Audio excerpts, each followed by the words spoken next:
The Blue Mountains span over 4,000 square miles of eastern Oregon and stretch into Washington state. The largely undiscovered, thick-wooded area is the perfect home for many wild animals, including Rocky Mountain elk, white-tailed deer, and mule deer.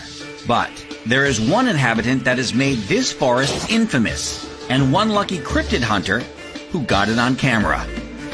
Oh, there he goes. In 1982, Paul Freeman claimed to have gotten his first glimpse of Bigfoot in these very mountains. And ever since, he dedicated his life to capturing the elusive beast on camera. Yeah, it looks like they've been here. Day after day, he would grab his camcorder and head out into the blues. Paul Freeman passed away in 2003, but his son Michael remembers his dad's adventures in Bigfoot hunting clearly. My name is Michael Freeman. Paul Freeman is my dad in 1982. That's when he had his first encounter with Bigfoot. And that kind of set off a 15-year obsession, I guess you could call it. Yeah, we're around this bush here. See what's going on here. On August 20th, 1992, he came across some tracks that intrigued him.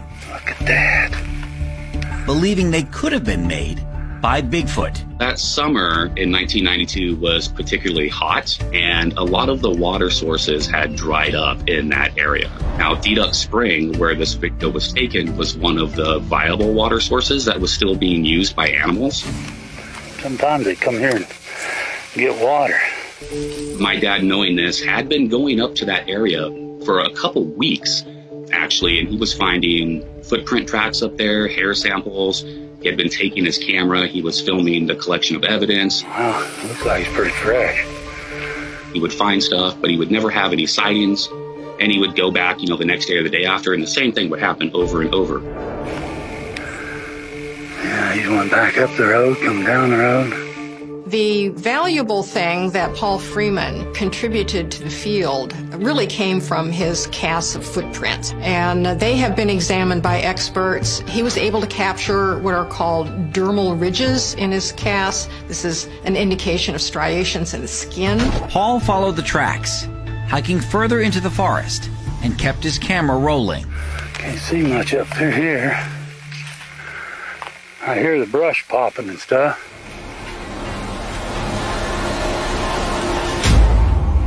Oh, there he goes.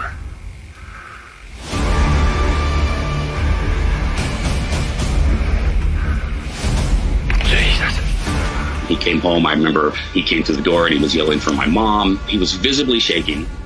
He was pale in color. You could tell that something had upset him and something had bothered him. Oh, God.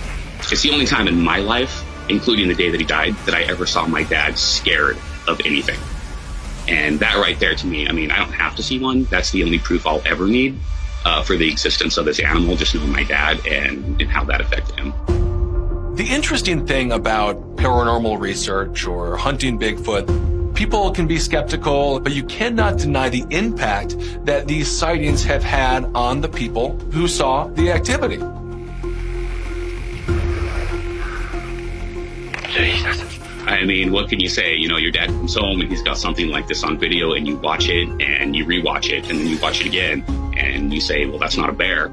It's not a man. It's nothing I've ever seen. And yeah, it was exciting. It was an exciting time. Oh, there he goes. This is probably the most dynamic Bigfoot footage that I've ever seen. The movements of this creature look very natural. Doesn't look like a man in a suit. The height looks right, the weight looks right. I feel like this would be difficult for a man to hoax all on his own and the word not get out. Oh, God. Hear my heart beating 40 miles an hour. I believe that he saw Bigfoot. I know my dad. I grew up with my dad. I know what kind of person he is. And the sheer reaction of seeing the way that he acted, of knowing that something had actually frightened my dad, who I saw as being Superman, basically. Growing up, big guy, tough guy, brave guy, someone who wasn't afraid of any man or beast, on this earth, to actually be rattled and scared by something. I don't need any more proof than that. Gotta be tracks here somewhere in this road. Oh, here's one. For somebody to devote their whole life to a field like Bigfoot searching and squatching, to finally get something on camera is a huge deal. Yeah, they've been all over this in here. This video was taken in the beginning of the home video camera era. So I feel like it opened the floodgates for people investigating Sasquatch and ghostly activity. No matter what Paul Freeman saw in the woods that day, one thing is for certain. This video left not only a lasting impact on his son, but on the world of cryptozoology. Oh, God. Next to the Patterson-Gimlin footage of 1967, this is the apex of Bigfoot footage. Now his evidence is being looked at by a whole new generation that's a little more accepting of the subject. I really do wish that he would have lived long enough to see this surge of popularity for the subject. I think it's something he deserved that he never got. So proud. That's my dad. Oh, there he goes.